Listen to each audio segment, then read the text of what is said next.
ನಮಸ್ತೆ ನನ್ನ ಪ್ರಿಯ ವೀಕ್ಷಕರೇ, ನಮ್ಮ ಲಕ್ಷ ಚಾನಲ್ಗೆ ಸ್ವಾಗತ. ವೀಕ್ಷಕರೇ, ನಾವು ಕೆಲವೊಂದು ಕಷ್ಟಗಳನ್ನ ನೋಡಿರ್ತೀವಿ. ಕೆಲವೊಬ್ರದ್ದು ಒಬ್ರಿಗಿಂತ ಒಬ್ಬರು ಕಷ್ಟ ಇರುತ್ತೆ. ಕೆಲವರಂತೂ ಈ ಮನುಷ್ಯ ಹುಟ್ಟಿದ ತಕ್ಷಣ ಅಳಕ್ಕೆ ಶುರು ಮಾಡ್ತೀವಿ. ಯಾಕೆ ಹೇಳಿ? ಅವ್ರಿಗಾಗಲೇ ಗೊತ್ತಾಗ್ತಾ ಇರುತ್ತೆ ಈ ಕಷ್ಟಗಳು ಯಾವ ಥರ ಇರುತ್ತೆ ಅನ್ನೋದು ಗೊತ್ತಾಗಿ, ಯಾಕಾರು ಹುಟ್ಟಿದ್ನಪ್ಪ ನಾನು ಅನ್ನೋ ರೀತಿ ಇರುತ್ತೆ. ಬೇಗನೆ ಕಣ್ಣು ಮುಚ್ಚಿಸ್ಕೊಳ್ಳಪ್ಪ, ಬೇಗ ನಮ್ಮನ್ನು ಕರ್ಕೊಳ್ಳಪ್ಪ ಅನ್ನೋರಿದ್ದರೆ, ಅಯ್ಯೋ ಯಾಕಪ್ಪ ಹುಟ್ಟಿಸ್ದೆ ನಮ್ಮನ್ನು ಅನ್ನೋ ಕೇಳೋರು ಒಂದಷ್ಟು ಜನ ಇರ್ತಾರೆ. ಇನ್ನೊಂದಷ್ಟು ಜನ ಕೆಲವೊಂದು ಕೆಟ್ಟದಾಗಿ ಆತ್ಮಹತ್ಯೆ, ಆ ಕಷ್ಟನ ಸಹಿಸ್ಕೊಳ್ಳೋಕ್ಕಾಗದೆ ಆತ್ಮಹತ್ಯೆ ಕೂಡ ಕೆಲವರು ಒಂದು ಮುಂದಕ್ಕೆ ಹೋಗ್ತಾರೆ. ಹೀಗೆ ನಾನಾ ರೀತಿಲಿ ಇದೆಲ್ಲ ಮಾಡಿದಾಗ ನಾವು ಇದಕ್ಕೆಲ್ಲ ಎದುರದೆ ನಾವು ಧೈರ್ಯವಾಗಿ ನಿಂತ್ಕೊಂಡು ಆ ಕಷ್ಟಗಳನ್ನ ಎದುರಿಸ್ಬೇಕು. ಆಗಲೇ ನಾವು ಕೂಡ ಮುಂದೆ ಬರೋ ಅಂಥದ್ದು. ಬನ್ನಿ ಇವಾಗ ಅಂಥದಕ್ಕೆಲ್ಲ ಯಾವ್ಯಾವ ರೀತಿ ಇದೆ. ಕೆಲವೊಂದು ಗಾಯತ್ರಿ ಮಂತ್ರದಿಂದ, ಇದು ಒಂದು ಮಾತಂಗಿ ಗಾಯತ್ರಿ ಮಂತ್ರ ಅಂತ ಅಂದ್ಬಿಟ್ಟು ನಿಮಗೆ ಕೊಡ್ತಿರೋದು.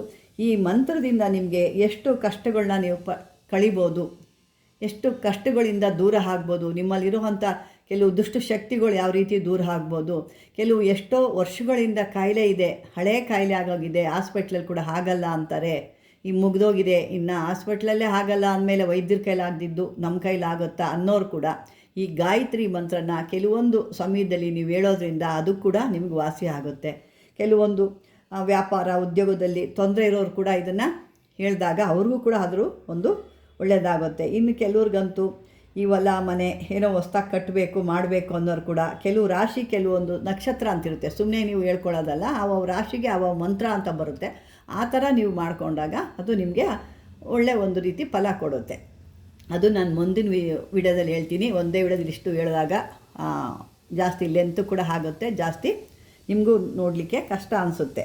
ಮತ್ತು ಯಾರಿಗಾದ್ರೂ ಈ ತೊಂದರೆಗಳಿದ್ದೀರಾ, ನೌಕರಿಲಿ ಭಾಳ ತೊಂದರೆಲಿದ್ದೀವಿ, ನಮ್ಗೆ ಸರಿಯಾಗಿ ಕೆಲಸ ಸಿಗ್ತಿಲ್ಲ, ನಾವು ಓದಿರೋ ತಕ್ಕನಾಗಿ ಯಾವುದೂ ನಮ್ಗೆ ಆಗ್ತಿಲ್ಲ ಅಂದವರು ಕೂಡ ಇದನ್ನು ಮಾಡ್ಕೋಬೋದು. ಈ ಒಂದು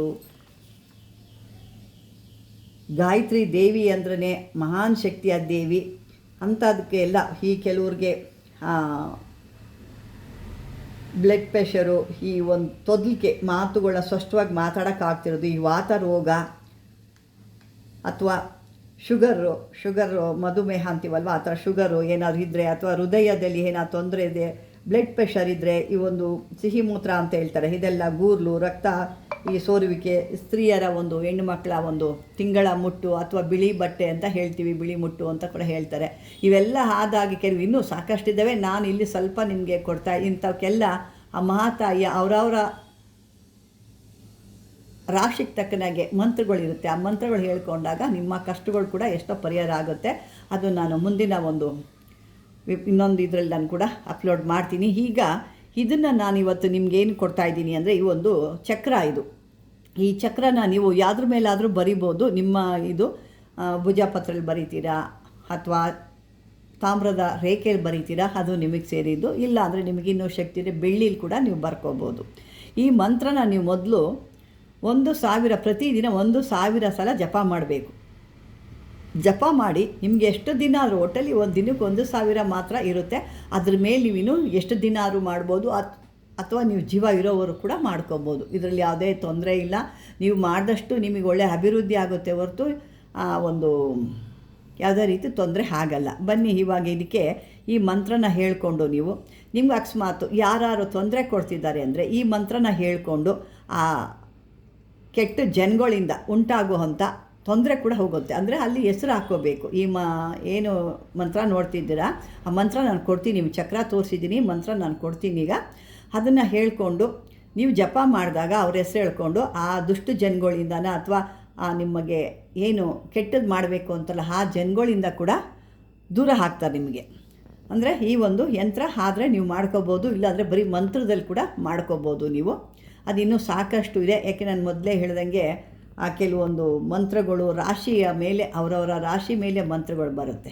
ವಿದ್ಯಾರ್ಥಿಗಳಿಗಾಗಿರ್ಬೋದು, ವಾಕ್ಸಿದ್ಧಿಗಾಗಿರ್ಬೋದು, ನ್ಯಾಯಾಲಯಕ್ಕಾಗ್ಬೋದು, ಕೋರ್ಟು ಕಟ್ಲೆಗಾಗಿರ್ಬೋದು, ಭೂಮಿ ಮನೆಗೆ ವಿಚಾರಕ್ಕಾಗ್ಬೋದು, ಲಕ್ಷ್ಮಿಗಾಗಿ ಆಗ್ಬೋದು. ಹೀಗೆ ಸಾಕಷ್ಟು ಮನುಷ್ಯನ ಜೀವನಕ್ಕೆ ಏನೇನು ಬೇಕೋ ಅಂಥದಕ್ಕೆಲ್ಲ ಒಂದೊಂದು ರಾಶಿಗೆ, ಒಂದೊಂದು ನಕ್ಷತ್ರಕ್ಕೆ ಒಂದೊಂದು ಮಂತ್ರ ಅಂತ ಬರುತ್ತೆ.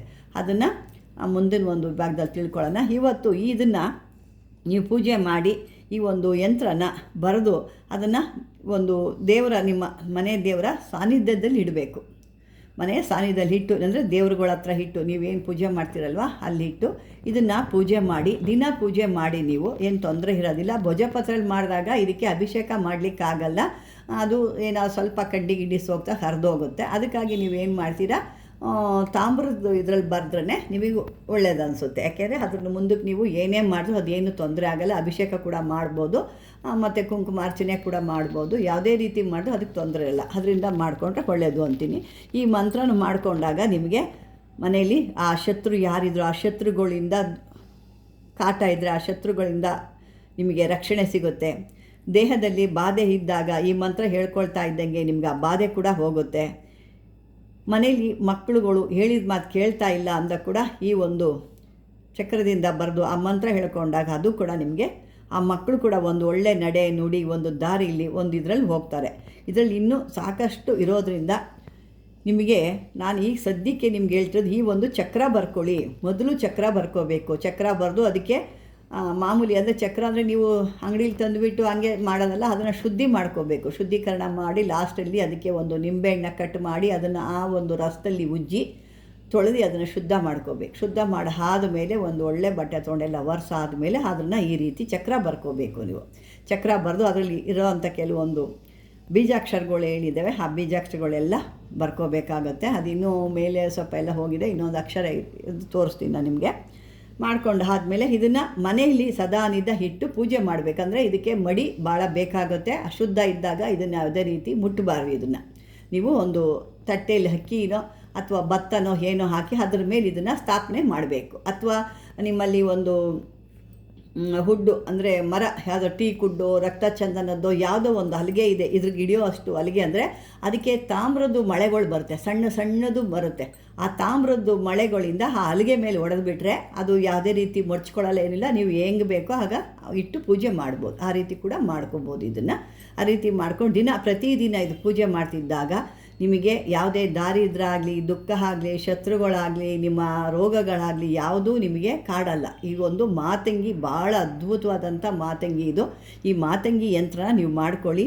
ಮಂತ್ರ ನೋಡೋಣ ಬನ್ನಿ. ಇವತ್ತು ಇವಾಗ ಮಂತ್ರ ನೋಡಿ, ಇದು ಮಾತಂಗಿ ಮಂತ್ರ. ಓಂ ಮಾತಂಗಿಯೇ ಚ ವಿದ್ಮಹೇ ಉಚ್ಚಿಷ್ಟ ಚಾಂಡಾಲ್ಯೇ ಚ ಧೀಮಹಿ ತನ್ನೋ ದೇವಿ ಪ್ರಚೋದಯಾತ್ ಅಂತ ಬರುತ್ತೆ.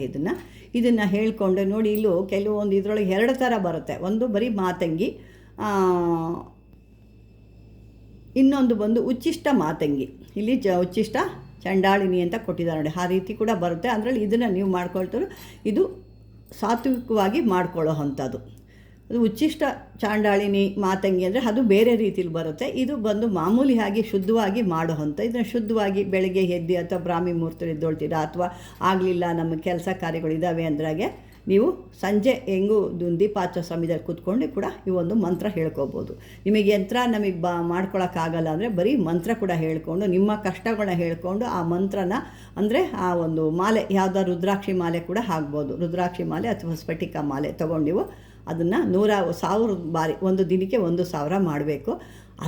ನೀವು ಅದು ಇಷ್ಟು ಅಂತ ಇದಕ್ಕೆ ಲೆಕ್ಕ ಇಲ್ಲ. ನೀವೆಷ್ಟು ವರ್ಷ ಆದರೂ ಮಾಡ್ಕೋಬೋದು. ಜೀವ ಇರೋವರೆಗೂ ಮಾಡಿಕೊಂಡಾಗ ನಿಮ್ಮಲ್ಲಿ ರಕ್ಷಣೆ ಅನ್ನೋ ಸಿಗುತ್ತೆ. ನಿಮ್ಮ ಮಕ್ಕಳಿಗೆ, ನಿಮ್ಮ ಗಂಡನಿಗೆ, ಪ್ರತಿಯೊಬ್ಬರಿಗೂ ನಿಮ್ಮ ಕುಟುಂಬದಲ್ಲಿ ಸುಖ ಶಾಂತಿ ಸಮೃದ್ಧಿಯಾಗಿ ಕೊಡ್ತಾಳೆ. ದಾರಿದ್ರ್ಯ ಇರೋದಿಲ್ಲ ಅಂತ ಒಂದು ಮಾತಂಗಿ ಮಂತ್ರ. ಇದು ಗಾಯತ್ರಿ ಮಾತಂಗಿ ಮಂತ್ರ ಅಂತ ಹೇಳ್ತೀವಿ. ಇನ್ನು ಮುಂದೆ ಕೂಡ ಮುಂದಿನ ಒಂದು ವಿಭಾಗದಲ್ಲಿ ನಿಮಗೆ ನಾನು ಯಾವ್ಯಾವ ರಾಶಿಗೆ, ಯಾವ್ಯಾವ ನಕ್ಷತ್ರಕ್ಕೆ ಯಾವ ಮಂತ್ರಗಳು ಹೇಳ್ಕೊಂಡ್ರೆ ನಿಮಗೆ ಬಾಧೆಗಳು ಹೋಗುತ್ತೆ, ಮತ್ತು ಯಾವ್ಯಾವ ಕೆಲಸಕ್ಕೆ ಏನು ಹೇಳಬೇಕು ಅನ್ನೋದು ಕೂಡ ನಾನು ತಿಳಿಸ್ತೀನಿ ಅಂತ ಹೇಳ್ತಾ, ವೀಕ್ಷಕರೇ ಮಾಮೂಲಿಯಾಗಿ ಈ ಒಂದು ವಿಡಿಯೋ ಇಷ್ಟವಾದರೆ ಲೈಕ್ ಮಾಡಿ, ಶೇರ್ ಮಾಡಿ, ಸಬ್ಸ್ಕ್ರೈಬರ್ ಮಾಡ್ಕೊಳ್ಳಿ. ಅದೇ ರೀತಿ ನೀವು ವಿಡಿಯೋ ನೋಡಬೇಕಾದ್ರೆ ಹೈಪ್ ಅಂತ ಬರುತ್ತೆ, ಒಂದು ಹೈಪು ಅಲ್ಲಿ ಟಚ್ ಮಾಡಿ ಅಂತ ಹೇಳ್ತಾ, ಇದುವರೆಗೂ ವಿಡಿಯೋ ನೋಡೋಕ್ಕೆ ಧನ್ಯವಾದಗಳು.